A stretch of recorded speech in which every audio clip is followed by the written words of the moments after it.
Hello students, আমি সুমন ভৌমিক চলে এসেছি তোমাদের জন্য নতুন একটা ভিডিও নিয়ে। আজকের ভিডিও ভীষণ গুরুত্বপূর্ণ। থার্ড সেমিস্টার এনইপি অনুযায়ী ইংলিশ মেজরের সিলেবাস আমরা ডিসকাস করব। তো সিলেবাস তো লাগবেই পড়তে গেলে, থার্ড সেমিস্টারের সিলেবাসটা চলো দেখে নেওয়া যাক।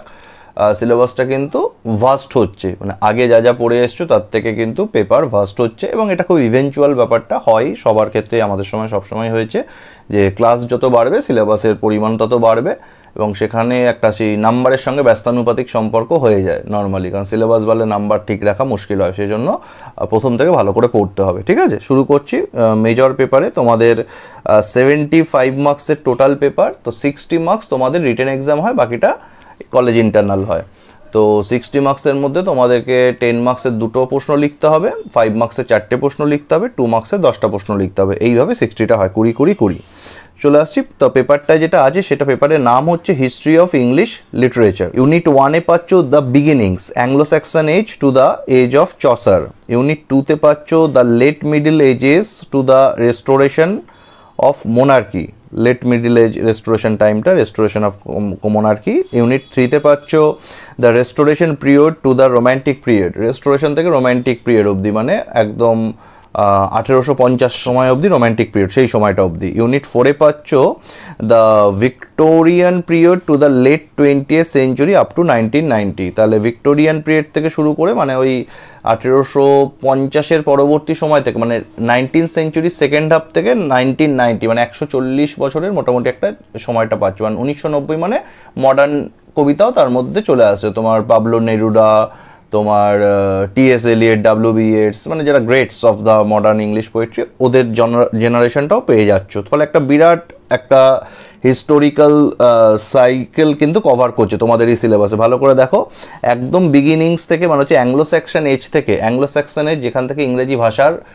উদ্ভব, যে সময়টা থেকে অ্যাকচুয়ালি অ্যাংলো স্যাক্সন থেকে শুরু করে তোমার একদম 1990 অবধি, তাহলে ইংরেজি সাহিত্যের একটা বিরাট বড় সময় সীমা আমরা পরিক্রমা করতে চলেছি এই থার্ড সেমিস্টারের সিলেবাসে। ঠিক আছে, অনেকটা সময়, এবং সিলেবাসটা বেশ টাফ কিন্তু। হ্যাঁ, মানে পড়তে যারা ভালোবাসো লিটারেচার তাদের ভালো লাগবে, হিস্ট্রি জানার জন্য যাদের সেই তাড়নাটা আছে, যে ইচ্ছাটা আছে, তাদের হয়তো ভালো লাগবে, কিন্তু সিলেবাসটা কিন্তু অনেকটা ভাস্ট সিলেবাস, সেটা প্রথম থেকে পড়তে হবে। মেজর কোর্সের তোমাদের আর একটা পেপার আছে, সেখানে আমরা পাচ্ছি হচ্ছে পেপারের নাম হচ্ছে British poetry from Elizabethan two pre romantic.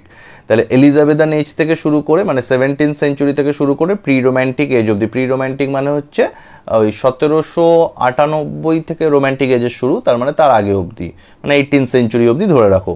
তাহলে নিয়ার অ্যাবাউট তোমার মানে 100 বছরের একটা জার্নি।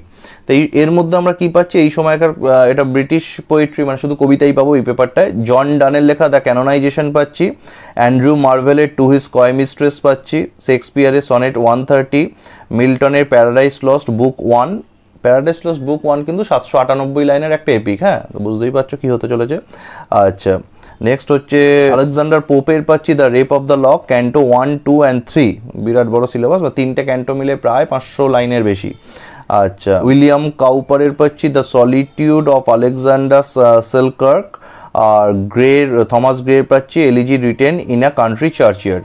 তো এতগুলো কবিতা পাচ্ছি, এটা হয়ে গেল মেজরের পেপার কমপ্লিট করে ফেলছি আমরা। বুঝতে পারলে ইংলিশ মেজর যারা পড়তে চলেছো বা পড়ছো আর কি তোমরা অলরেডি, মেজরে ইংলিশ আছে third semester NEP Bardhaman university, তাদের কিন্তু সিলেবাসটা বেশ বড়। ফলে থার্ড সেমিস্টার একদম গোড়া থেকে মন দিয়ে পড়াশোনাটা যদি করতে না শুরু করো, it will cause you difficulties. Okay, সমস্যায় পড়বে কিন্তু। হ্যাঁ, এটা সবার জন্য বলা, যে খুব বড় স্কোরের জন্য পড়াশোনা করছে তাকেও বলা, যার শুধু পাস করাটা উদ্দেশ্য তাকেও, যার মিডিওকার রেজাল্ট হলেও চলে তারও। মানে এই সিলেবাসটা কিন্তু মেজরের সিলেবাসটা যা আছে, মানে এক তো ব্রিটিশ লিটারেচারের যে হিস্ট্রি অফ ইংলিশ লিটারেচার, সেটা বেশ টাফ একটা জিনিস, প্রচুর নাম পড়বে, প্রচুর জাতি আসবে, অ্যাংলো স্যাক্সনস, কেল্টিক, জুটস, তো এদের এই জাতিগত ইতিহাসগুলো পড়তে হবে। ভাষার বিবর্তন এখানে বিভিন্ন পিরিয়ডে ইংলিশের হয়েছে, তোমার সেই সময়কার সমকালীন লিটারেচার, যে চসার কি লিখছেন, মিল্টন কে লিখছেন ইত্যাদি, বিভিন্ন এই যে বিভিন্ন গ্রেটস, শেক্সপিয়ার, মার্লো, তাদের সময়কার বিবর্তন ইত্যাদি অনেক কিছু আসবে। ফলে আবার সঙ্গে এতগুলো কবিতা বা 2, 5, 10-এর প্রশ্ন, মানে তোমাকে এমন নয় যে একটা সেট অফ কোয়েশ্চেন্স করলে হয়ে যাবে। 10 শুধু করতে হলে কি হয়, অনেক সুবিধা হয় যে ঠিক আছে এই 4-5টা কোয়েশ্চেন করলে একটা আমি পেয়ে যাবো। ফলে 10 মার্কস খুব একটা প্রবলেম করে না কাউকেই, যারা একটু পড়াশোনা করে। 5 এর ক্ষেত্রে তোমার এক্সপ্লেনেশন লাগবে, কবিতা এতগুলো আছে মানে অবভিয়াসলি লাইন তোলের প্রশ্ন আসবে।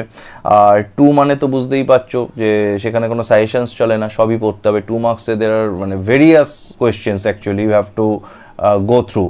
ফলে প্রথম থেকে একটু মন দিয়ে পড়তে হবে। মেজর সিলেবাসটা থার্ড সেমিস্টারের কিন্তু বেশ কঠিন আমি বলবো না, কঠিন বলাটা একটু ডিমোরালাইজিং হয়ে যায়, ইন্টারেস্টিং আমি বলবো, ইন্টারেস্টিং এবং বেশ তোমাকে কিন্তু খাটতে হবে, নাহলে এই সিলেবাসটা কভার আপ করা মুশকিল হবে। ওকে, ঠিক আছে, তো আমরা আশাহত হব না, আমার দিক থেকে যতটা যা করার করবো। যারা আমার ব্যাচে পড়ে তাদের সিলেবাস কমপ্লিট হয়েই যায়, মানে ডিটেল নন ডিটেল সবই কমপ্লিট হয়, 2-5-10 নোটসও পেয়ে যায়।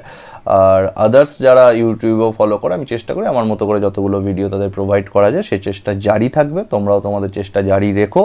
শুভেচ্ছা থাকলো আগাম থার্ড সিলেবাসটা তোমাদের খুব ভালো কাটুক, ভালোভাবে পড়াশোনা করো। পরের ভিডিও খুব তাড়াতাড়ি দেখা হবে। Thank you.